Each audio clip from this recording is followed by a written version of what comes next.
Slavery now is worse than it's ever been in history. It's worse than it's ever been in history. How can that be possible?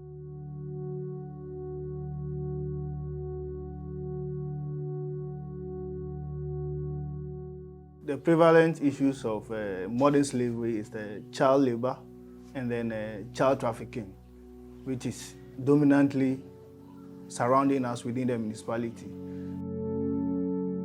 A lot of them will come from the Accra side and they'll be trafficked to the island communities here. And then they'll be there for maybe 1 year to 10 years, working as a slave under a master.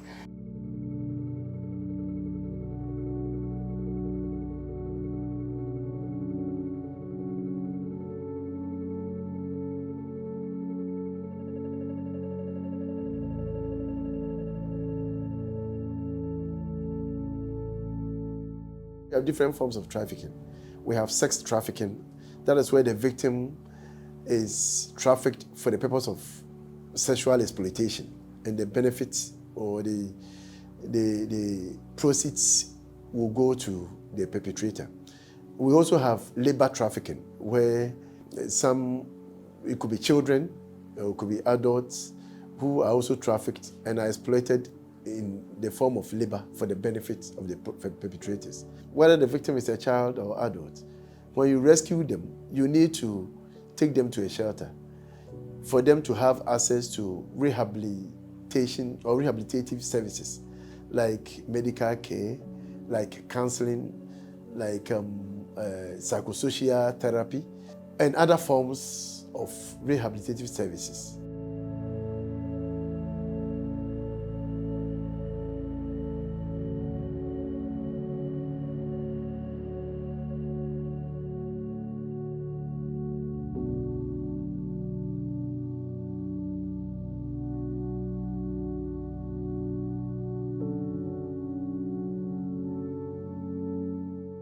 They were being transported in a car to the Volta region, and then they were intercepted on the road by the Ghana Police Service. So when they were intercepted, the police called on us to seek for shelter for the children. And so through the department, and then together with the district court, we were able to seek for care order for the 5 children, and that was granted. This specific case is a very unique one to us. We received 5 children from Mangwase as a result of a collaboration between the social welfare and the Ghana Police Service. So we were at the shelter here when they were brought in. When they came, we realized that these have been children that, even at home, you could see that they've been engaged in child labor activities. Some could see some traces of wounds and other things on their bodies. Together with the police investigators on the case, we were at the Just Gun Circuit Court for the case to be prosecuted, which actually prosecution took place, and the perpetrator has been sentenced for 10 years imprisonment. So as we speak now, the perpetrator is currently in the custody of the Ghana Prison Service, serving his term. They never actually reached that point where they were maltreated and all of those things that could have happened if they were sent to their destination.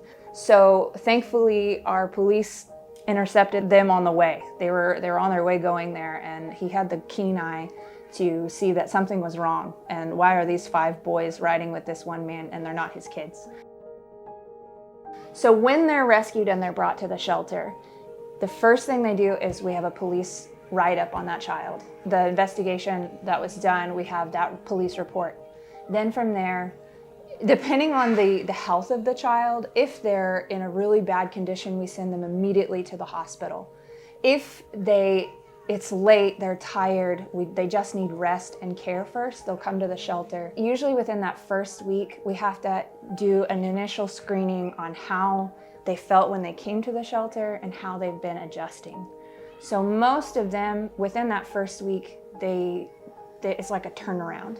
They'll be really timid and scared and shy and even crying, but then after that first week, they relax, they're playing. Sometimes they'll even be involved with the school. We'll get them involved in the school, or they'll be jumping in, helping with whatever needs to be, like the regular chores and things.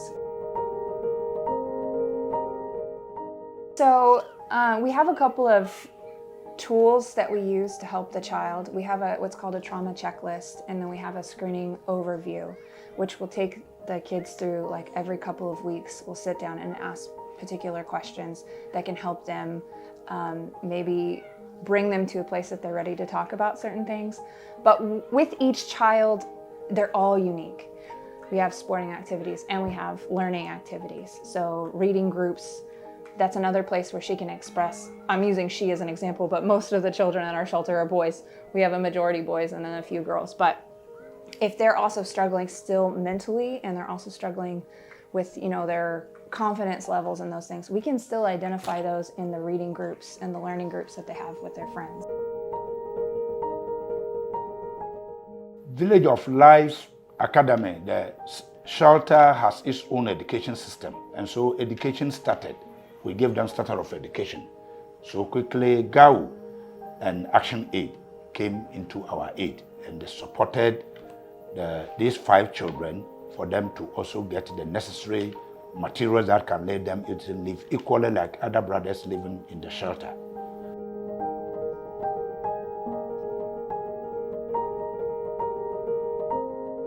Whatever funds and support they gave was able to keep these children on and on till we are able to put them into such a way that we identify their parents. Normally in this situation, what we do is we begin to do the tracing, but with the help of the social welfare department, based on the social inquiry reports they write, with the police also looking at where they can work up to. And since they have also processed all the issue to the judiciary for their work to be done, these 3 teams put their heads together and we are able to identify the parents. And that's the good work of the standard operation procedure to get the child a living life. At the time, I think the children had already been withdrawn and then they've been taken to a shelter at the time they called, but they needed support with the feeding and other logistics for the children because the shelter is a private shelter and they also have to get money, to take care of the children themselves as well. The shelter also has a school that they run there for the children, so they had to find ways of sustaining them. And 5 children is a lot of children, so they needed help. So they called me, and then once we had also made a promise that where we could help, we will. So we also quickly called Action Aid.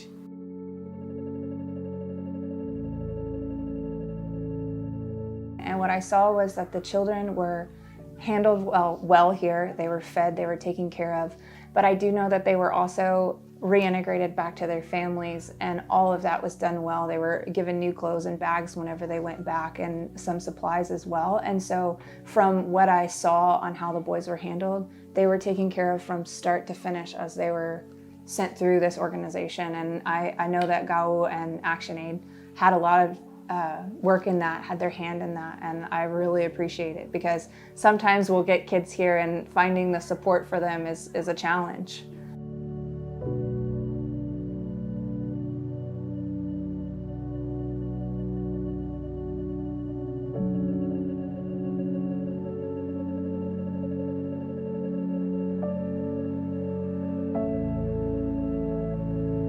I will encourage everyone to look around and to support us because trafficking is real.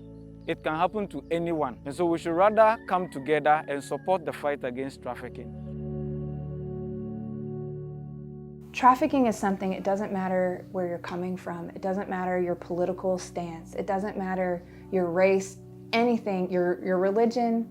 I feel like if you're a morally capable person, you can agree that trafficking is wrong. Taking a child from their family, selling them or exchanging goods for them to some place that they're unfamiliar and using them, exploiting them, it's wrong.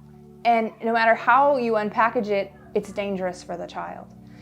So wherever you are in the world, I guarantee you, if you look, there's going to be a case of some form of trafficking closer even to your home. And so I guess challenge for anyone is to try and take a stand wherever you are. Figure out where the trafficking is happening, if it's happening in your area. And if not, find some organization to get behind that you trust and feel like is trying to make a difference.